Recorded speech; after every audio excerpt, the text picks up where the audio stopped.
Pria ini tidak sedang ditato untuk jadi preman, tapi ia sedang digambarkan mantra di tubuhnya karena akan disantet oleh pendeta jahat dari jarak jauh, yang dikirim seseorang untuk membunuhnya oleh kekasih gelap istrinya. Pria ini bekerja sebagai kusir delman untuk seorang saudagar kaya, seorang tuan tanah. Namun meski tubuhnya gembal, justru ia terbilang beruntung karena memiliki seorang istri yang cantik di desanya. Sayangnya, ia selalu diremehkan oleh istrinya karena kehidupan mereka yang serba miskin.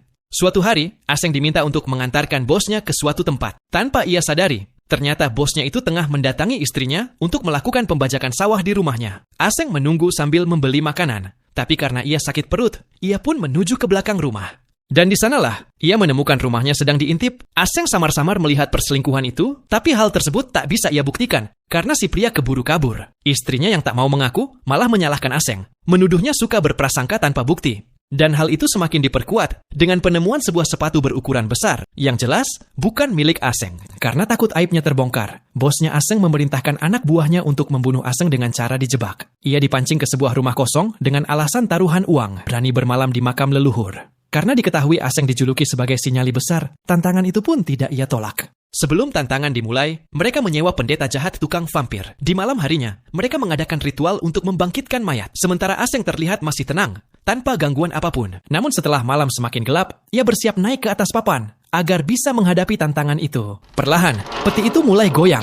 Detik selanjutnya, peti itu terbuka. Aseng ketakutan dan mengira bahwa itu benar-benar perbuatan si vampir yang ada di dalam peti. Padahal, dari kejauhan, si pendeta tengah sibuk mengendalikan mayat itu agar bisa menyerang Aseng dan membunuhnya. Tangan vampir mulai bangkit, kemudian ia melompat-lompat mencari keberadaan Aseng. Di atas, Aseng diam 1000 bahasa, menahan napasnya, sementara vampir itu terus mencarinya. Saat kondisi tegang memuncak, muncul cicak sialan. Aseng hampir terjatuh tepat di atas kepala vampir yang berdiri di bawahnya. Karena tak menemukannya, pendeta jahat rehat sejenak untuk minum. Vampir itu pun kembali ke petinya.